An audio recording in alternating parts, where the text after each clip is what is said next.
नमस्कार, जनतंत्र टीवी देख रहे हैं आप और मैं हूं आपके साथ स्वाति आर्य। हमारे इस खास बुलेटिन में आप सभी का स्वागत है। उपराज्यपाल मनोज सिन्हा कुलगाम पहुंचे, जहां उन्होंने एक कार्यक्रम में हिस्सा लिया। इस दौरान कार्यक्रम को संबोधित करते हुए उन्होंने उग्रवाद और इसी के साथ ही टारगेट किलिंग को लेकर बयान दिया है। उपराज्यपाल ने कहा कि घाटी में उग्रवाद अपने अंतिम चरण में है। इसके साथ ही टारगेट किलिंग के बीच किसी साजिश के होने की आशंका जताई है। वहीं इस दौरान उन्होंने कहा कि प्रदेश में प्रशासन गुनहगार को छोड़ो मत और बेगुनाह को छेड़ो मत के सिद्धांत पर चल रही है।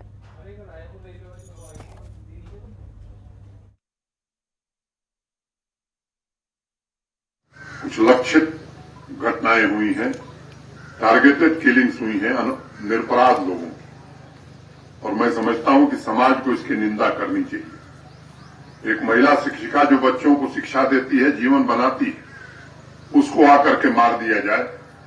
अगर समाज इसकी निंदा नहीं करेगा तो मैं समझता हूं कि हम अपने कर्तव्य से पीछे हट जाएंगे। मैं आप सबसे निवेदन करना चाहता हूं, ये दीपक जब बुझने लगता है तो उसकी लौ तेज हो जाती है, और वही स्थिति यहां आतंकवाद की है। ये लौ इसलिए तेज है कि हमारे पुलिस फोर्सेस ने, हमारे सिक्योरिटी के जवानों ने इनकी नकेल कसने का काम किया। और हम कहना चाहते हैं कि आतंकवाद अब अंतिम सांस ले रहा है जम्मू कश्मीर के अंदर। हर कोशिश की जा रही है कि आतंकवाद से यहाँ के लोगों को मुक्ति दिलाई जा सके। विकास और तरक्की का रास्ता शांति से ही होकर के जाता है। ऐसी स्थिति में विकास नहीं हो सकता, तरक्की नहीं हो सकती। मैं आप सबसे निवेदन करना चाहता हूं, और मैं ये जानता हूं ये डेस्परेशन में काम किया जा रहा है, और इसलिए किया जा रहा है कि जम्मू कश्मीर प्रशासन की एक नीति है कि बेगुनाह को छेड़ो मत और गुनहगार को छोड़ो मत। जानबूझ करके लक्षित हत्याएं की जा रही ताकि पुलिस के द्वारा, सिक्योरिटी फोर्सेस के द्वारा कोई गलती हो जाए, किसी निरपराध आदमी की जान चली जाए और लोग सड़क पर आ सके। ये काम हम लोग कतई नहीं करने वाले। किसी निरपराध व्यक्ति के खिलाफ जम्मू कश्मीर प्रशासन, पुलिस या सिक्योरिटी फोर्स कोई कार्रवाई नहीं करेगी। मैं आप सबसे निवेदन करना चाहता हूं कि आज वक्त है और ये समय की आवश्यकता है कि आप सब भी आगे आवें और इस आतंकवाद के खात्मे में जम्मू कश्मीर प्रशासन का, पुलिस का और सिक्योरिटी फोर्सेस का साथ दें। मैं इतनी ही बात कहता हुआ आप सबके प्रति हृदय से कृतज्ञता ज्ञापित करता हुआ अंत में दो पंक्तियों को पढ़ के अपनी बात में खत्म करूंगा। कहता हूं। और वहीं दक्षिण कश्मीर के कुलगाम जिले के खांडीपुरा इलाके में शुक्रवार देर रात सुरक्षा बलों और आतंकियों के बीच मुठभेड़ हुई, जिसमें सुरक्षा बलों ने हिजबुल मुजाहिदीन के एक आतंकी को मार गिराया। बता दें कि शुक्रवार शाम सुरक्षा बलों को एक इनपुट मिली थी, जिस पर एक्शन लेते हुए सुरक्षा बलों ने क्षेत्र में तलाशी अभियान शुरू किया, जिस पर आतंकियों ने फायरिंग शुरू कर दी। वहीं हमारे संवाददाता जुनैद शाह ग्राउंड जीरो पर पहुंचे और हालात का जायजा लिया।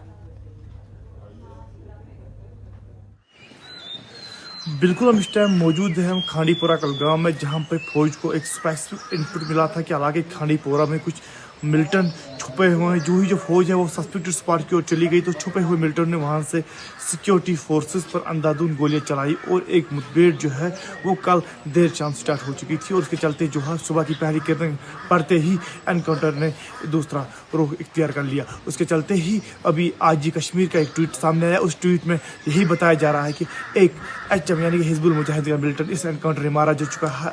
अभी की अगर बात करें, तमाम एंट्री एंड एग्जिट पॉइंट्स को जम्मू कश्मीर पुलिस के साथ साथ CRPF और आर्मी के जवानों ने सील कर दिया गया है।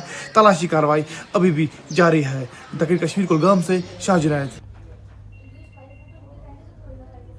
और वहीं भारतीय स्वाधीनता संग्राम के महानायक पंडित राम प्रसाद बिस्मिल की जयंती पर उपराज्यपाल मनोज सिन्हा ने उन्हें श्रद्धांजलि दी है।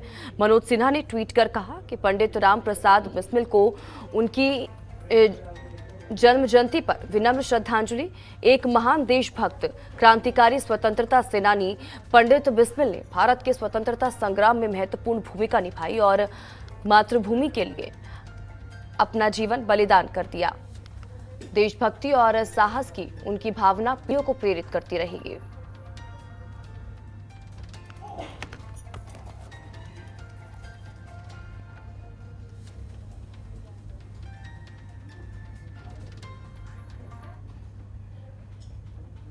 और वहीं जम्मू कश्मीर में पुलिसकर्मी और सुरक्षा बल एक्शन में हैं।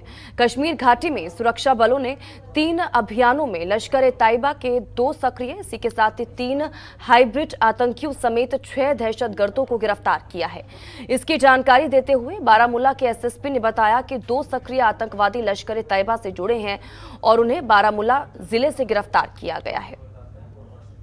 तो 3 अभियान सफलता यहां पर हासिल हुई। 6 आतंकियों को गिरफ्तार इस दौरान सुरक्षा बलों की तरफ से किया गया। पुलिस और इसी के साथ ही जो सुरक्षा बल है, अगर जम्मू कश्मीर की बात की जाए तो एक्शन मोड में है। 3 अभियान इस दौरान वहां पर चलाए जा रहे हैं और इन अभियानों के तहत ही देखिए कि सफलता यहां पर हासिल हुई है। सुरक्षा बलों और पुलिसकर्मियों को 6 आतंकियों को गिरफ्तार किया गया है इन अभियानों के जरिए। बारामूला से लश्कर के 2 आतंकी गिरफ्तार किए गए हैं। हमारे ब्यूरो चीफ ज्योति पचनंदा ज्यादा जानकारी के साथ इसी खबर पर हमारे साथ जुड़ चुके हैं। सीधा रुख उनका करेंगे और जानकारी लेंगे। ज्योति जी, 3 अभियान और 6 दहशतगर्द जिनको गिरफ्तार किया गया, बड़ी सफलता के तौर पर इसको देखा जा सकता है। संजय, इस समय पुलिस को पूरी तरह से खुली छूट मिली है कि जो भी कोई एंटी नेशनलिस्ट एक्टिविटीज में इन्वॉल्व हो उन्हें पूरी तरह से आप नेस्तानाबूद करो, उनको हिरासत में लो और उनसे पूछताछ करो। तो आपने पिछले 4-5 दिनों से रेगुलर देख रहे हैं कि जो भी आतंकवादी या तो मारे जा रहे हैं या जिंदा गिरफ्तार किए जा रहे हैं। तो कल रात को भी सक्रिय आतंकवादी लश्कर-ए-तैयबा से बिलोंग करते थे और बारामूला के पटन क्षेत्र से इनको गिरफ्तार किया गया है। और ये दोनों बहुत एक्टिव थे। लश्कर-ए-तैयबा के थे जिनकी जो पहचान है इरशाद अहमद मीर और जाहिद बशीर के रूप में हुई है। और उसके बाद उससे पहले सुरक्षा बलों ने ही एक हाइब्रिड आतंकवादी को गिरफ्तार किया था, उसको भी पकड़ा है। और टोटल मिलाकर 3 डिफरेंट इंसिडेंट्स में 6 आतंकवादी हैं, जिनमें से 2 एक्टिव मिलिटेंट्स और 4 हाइब्रिड मिलिटेंट्स हैं जिनको पुलिस ने हिरासत में लिया। और निसंदेह एक बहुत बड़ी कामयाबी है। सबसे बड़ी कामयाबी है कि उन्होंने जो एक्टिव मिलिटेंट्स हैं उनको हिरासत में लिया है। तो निसंदेह उनसे गहन पूछताछ के बाद पता चलेगा कि वो किन किन लोगों से मिलते थे, क्या क्या उनके आगे प्लान थे, क्या क्या लोग उनके टारगेट में थे। कुल मिलाकर कई गिरफ्तारियां और होने की संभावना है। फिलहाल सुरक्षा बलों ने कश्मीर रीजन में पूरे में क्रैकडाउन सिस्टम शुरू किया और सभी आतंकवादियों को पकड़ने और मार गिराने का अभियान जारी है। बिल्कुल। और ज्योति जी, कहा जा सकता है क्योंकि जिस तरह से हम पिछले 2 महीनों पर अगर नजर डालें तो एक के बाद एक जो टारगेट किलिंग हम जम्मू कश्मीर में देख रहे थे, उसके बाद देखिए अमित शाह भी वहां पहुंचे और दिल्ली से लेकर वहां पर भी उनकी तरफ से बैठकें की गई। और उसके बाद से देखिए अगर बात की जाए तो सेना एक्शन मोड में अब और ज्यादा नजर आ रही है, क्योंकि उसके बाद देखिए एक के बाद एक सफलता मिलती जा रही है। अभी 2 दिन पहले भी इसी तरह से आतंकियों को पकड़ा गया था और सर्च ऑपरेशन लगातार वहां पर जारी। और अब देखिए 6 आतंकी और यहां पर गिरफ्तार किए गए हैं। जिस तरह से आपने भी बताया कि आगे कौन कौन सी एक्टिविटीज रहने वाली थी उनकी, किन चीजों में वो संलिप्त थे और आगे क्या कुछ प्लान थे, उसको लेकर भी जानकारी यहां पर मिली है उन लोगों से। देखिए, सिर्फ ये आतंकवादी अरेस्ट ही नहीं हुए। अगर आप आज सुबह देखें तो बारामूला में ही एक आईडी जो मिलिटेंट्स ने प्लांट करके रखी थी उनको भी डिफ्यूज किया गया है। आज एक सुबह बडगांव में इनकाउंटर हुआ, उसमें भी एक मिलिटेंट को मार दिया गया है। तो कुल मिलाकर पूरी तरह से पुलिस का शिकंजा टाइट है। और आप देख रहे होंगे पिछले कई दिनों से कोई टारगेट किलिंग को भी अंजाम नहीं दिया जा रहा। इनफैक्ट आज सुबह उपराज्यपाल ने भी यही कहा था कि अगर टारगेट किलिंग होती है तो उसमें सोसाइटी की तरफ से आवाज आनी चाहिए। हमें हमारी कॉन्शियस ये अलो नहीं करती कि हम टारगेट किलिंग किसी दूसरे की देख रहे हैं और हम खामोश बैठे हैं। तो निस्संदेह उन्होंने एक समाज में जागरूकता लाने के लिए भी एक मैसेज दिया था कि लोगों को इन टारगेट किलिंग के खिलाफ आवाज भी उठानी चाहिए। तो कुल मिलाकर कश्मीर की परिस्थितियां, जो स्थितियां हैं, जो माहौल है वो बदल रहा है।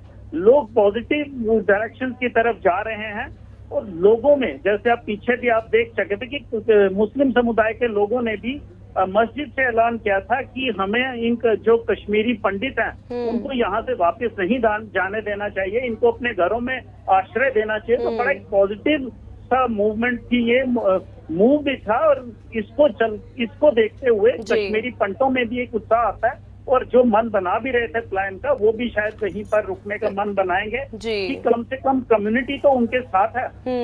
बिल्कुल बिल्कुल। ज्योति जी आप बने रहिए हमारे साथ, अगली खबर पर भी आपसे अपडेट लेंगे। फिलहाल बढ़ते हैं आगे और रुख अगली जानकारी का करेंगे। पैगंबर मोहम्मद पर पूर्व बीजेपी प्रवक्ता नुपुर शर्मा के विवादित बयान के विरोध में जम्मू कश्मीर के कई जिलों में तनाव की स्थिति बनी हुई है। पुंछ में भी तनावपूर्ण स्थिति है, जिसकी वजह से इलाके में कर्फ्यू लगाया गया है। पुलिसकर्मी लगातार शहरी इलाकों का गश्त लगा रहे हैं, साथ ही साथ आने जाने वाले लोगों की तलाशी ली जा रही है। डोडा और किश्तवाड़ में दूसरे दिन भी कर्फ्यू रहा, जबकि रामबन की अगर बात की जाए तो रामबन में धारा 144 लगा दी गई है। तो वहीं रामबन और श्रीनगर के कुछ इलाकों में बाजार पूरी तरह से बंद रहे हैं। तो देखिए, कड़ा पहरा।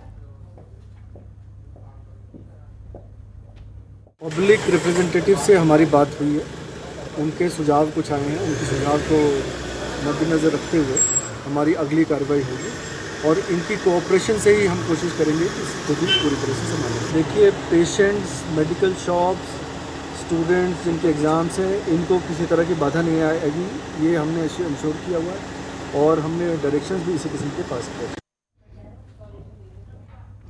तो ज़्यादा जानकारी के साथ हमारे ब्यूरो चीफ लगातार हमारे साथ बने हुए हैं। ज्योति जी, सीधा रुख उनका करेंगे एक बार फिर से और जानकारी लेंगे इसको लेकर। ज्योति जी, देखिए, अगर हम नुपुर शर्मा के बयान के विरोध की बात करें तो देखिए, जम्मू कश्मीर भी उससे अछूता नहीं रह गया है, जहां पर उसको लेकर लगातार विरोध उनके बयान का किया जा रहा है। प्रदर्शन वहां पर भी किया गया। धारा 144 भी वहां पर लगाई गई है, आने जाने वाले पर नजर रखी जा रही है। साथ ही साथ ये भी कि इंटरनेट सेवा को भी बंद कर दिया गया है। इसको लेकर कोई जानकारी कि कब तक इंटरनेट सेवा बंद रहेगी, धारा 144 वहां पर लागू रहेगी, इसको लेकर कोई जानकारी दी गई है? ये बड़ा संवेदनशील मुद्दा है कि नुपुर शर्मा को लेकर अगर सबसे ज्यादा कोई प्रभावित रहा है तो वो जम्मू कश्मीर ही रहा है।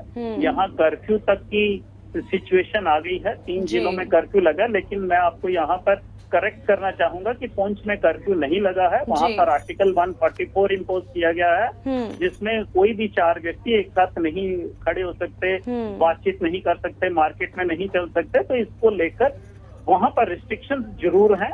अब वहाँ कश्मीर पुंछ में आज जरूर बंद का आह्वान किया गया था और वो सरकार की तरफ से नहीं था, वो लोगों का अपना आह्वान था नुपुर शर्मा के बयान के खिलाफ, जिसके चलते वहाँ पर सड़क मार्ग भी प्रभावित रहा। उन्होंने जितनी भी ट्रांसपोर्ट थे उनको सड़क पे अप्लाई नहीं करने दिया। पुंछ के अलावा भदरवा में हालात तनावपूर्ण रहे। वहाँ पर जितने भी एरिया है जहाँ पर ये प्रभावित क्षेत्र था, उस पर ड्रोन के माध्यम से नजर रखी जा रही है। लेकिन इसमें सबसे बड़ा पॉजिटिव ये है कि एडीजीपी खुद वहाँ पर मुकेश सिंह मौजूद हैं। वहाँ पर उन्होंने कहा है कि हम दोनों गुटों के, दोनों समुदाय के जो रिप्रेजेंटेटिव हैं उनसे बातचीत कर रहे हैं। माहौल बड़ा पॉजिटिव है और उन्हें उम्मीद है कि 1 या 2 दिन में सारी स्थितियां बहाल, शांति वहां लौट आएगी और स्थितियां बहाल हो जाएंगी। इंटरनेट सेवाएं इसीलिए बंद की गई हैं ताकि लोग एक दूसरे को किसी भी तरह का मिसकम्युनिकेट न कर सके, किसी दूसरे को उकसा न सके, इसीलिए ये इंटरनेट सेवाएं बंद की गई हैं। लेकिन पुंछ और राजौरी में बंद नहीं है। वहाँ पर 4G जो चल रहा था उसकी स्पीड कम कर दी गई है, 2G पर ले आया गया है ताकि कोई भी किसी तरह की हैवी फाइल ट्रांसफर ना कर सके। तो कुल मिलाकर स्थितियां तनावपूर्ण जरूर हैं, लेकिन कोई भी ऐसी घटना नहीं घटी कि जिसको हम चिन्हित कर सके कि आज हालात खराब हैं। सभी सुरक्षा बलों ने स्थितियों पर नजर रखी हुई है और हर चीज अंडर कंट्रोल ही है। ठीक है, बहुत बहुत शुक्रिया ज्योति जी इन तमाम जानकारी के लिए और हमारे साथ जुड़ने के लिए। पैगंबर मोहम्मद के खिलाफ दिए गए विवादित बयान पर द्रास बाजार में शांतिपूर्ण विरोध प्रदर्शन किया गया। वो तस्वीरें आपके टीवी स्क्रीन पर हैं। द्रास से नुपुर शर्मा के विरोध में ये प्रदर्शन किया जा रहा है।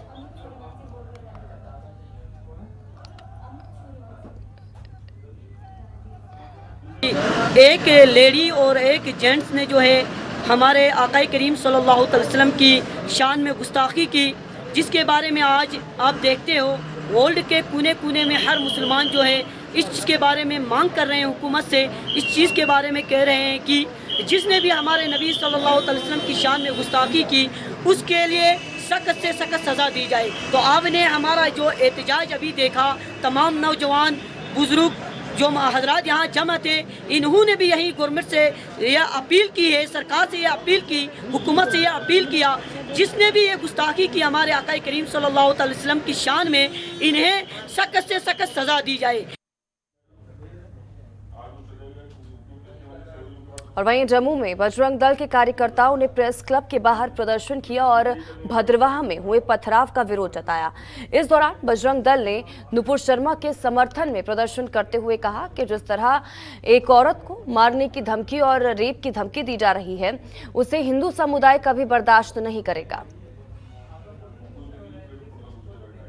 इनकी सभ्यता को में होगा, हमारी सभ्यता में जो है महिलाओं का सम्मान करना सिखाया गया है। और एक पत्रकार को आप टारगेट करते हैं, क्या लिखा उसने सिर्फ ये लिखा आई सपोर्ट। हम किसी को ही सपोर्ट कर सकते हैं, इसका अधिकार हमें कानून देता है। कानून किसी का सपोर्ट करने, हम किसी की विचारधारा के ऊपर सपोर्ट नहीं कर रहे हैं, हम सपोर्ट किसी को भी कर सकते हैं, ये हमारा अधिकार है। और ये लोग इसको इश्यू बनाकर जम्मू कश्मीर का माहौल खराब करने की कोशिश कर रहे हैं। और हिंदू के सम्मान की बात की गई है, इसको हिंदू समाज बर्दाश्त नहीं करेगा।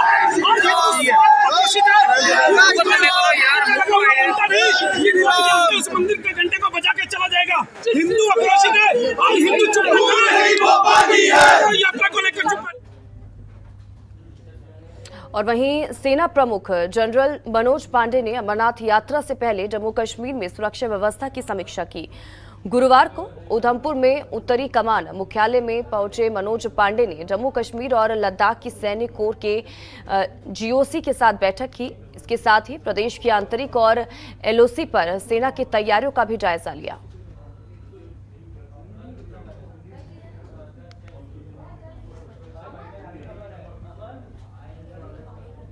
और वहीं जम्मू कश्मीर के बारामूला में सुरक्षा बलों ने आतंकियों की नापाक साजिश को एक बार फिर से नाकाम कर दिया है। सुरक्षा बलों ने एक आईईडी का समय पर पता लगाकर उत्तरी कश्मीर में सुरक्षा बलों के काफिले को निशाना बनाने की एक बड़ी आतंकी साजिश को टाल दिया। सुरक्षा बलों ने बिना किसी नुकसान के सुरक्षित रूप से आईईडी को डिफ्यूज कर दिया। जम्मू कश्मीर पुलिस के मुताबिक बारामूला जिले के पुतखा इलाके में बारामूला श्रीनगर हाईवे के किनारे संदिग्ध आतंकियों ने एक आईईडी लगाया था। सुरक्षा बलों को इसकी भनक न लगे, इसके लिए आईईडी को एक बॉक्स में छुपा दिया गया था, लेकिन सतर्क रोड ओपनिंग पार्टी ने नियमित गश्त के दौरान इसका पता लगा लिया।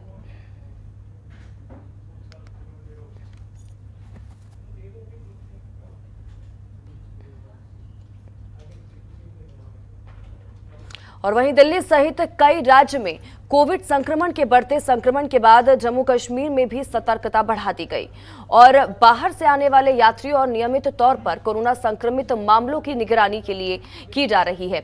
बता दें कि जम्मू कश्मीर में भी संक्रमण मामलों में उतार चढ़ाव जारी है। शुक्रवार को कई दिनों बाद 13 संक्रमित मामले मिले, जिनमें से 10 मामले जम्मू से ही थे।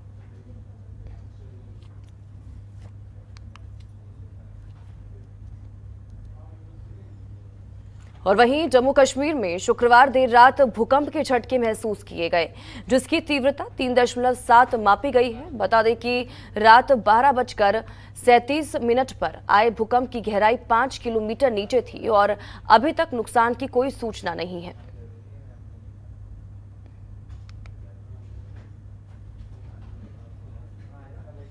और वहीं केंद्र सरकार के तीसरे जनसंपर्क कार्यक्रम के तहत केंद्रीय कृषि एवं किसान कल्याण राज्य मंत्री कैलाश चौधरी ने भारतीय अंतर्राष्ट्रीय व्यापार केसर स्पाइस पार्क पंपोर का दौरा किया।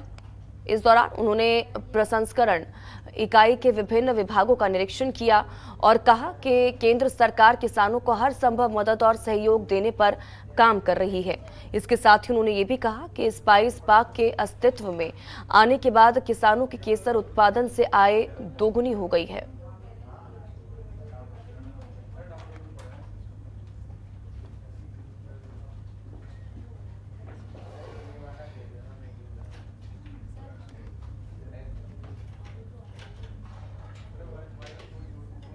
और वहीं शुक्रवार को निर्जला एकादशी के अवसर पर जम्मू कश्मीर पुलिस ने उधमपुर में पुलिस स्टेशन के बाहर पुलिस ने स्टॉल लगाकर आने जाने वाले लोगों को शरबत पिलाया। इस दौरान पुलिस कर्मियों ने कहा कि जम्मू कश्मीर पुलिस लोगों के साथ कंधे से कंधा मिलाकर चलना चाहती है। इसी पहल के तहत निर्जला एकादशी के मौके पर राहगीरों को पानी पिलाया गया।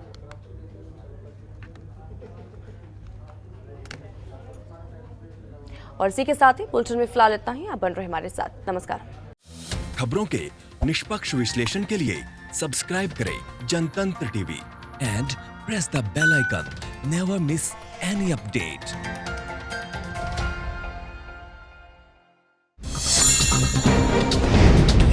डाउनलोड कीजिए जनतंत्र टीवी ऐप को, जो कि अवेलेबल है गूगल प्ले और ऐप स्टोर पर। अधिक जानकारी के लिए अभी डाउनलोड करें।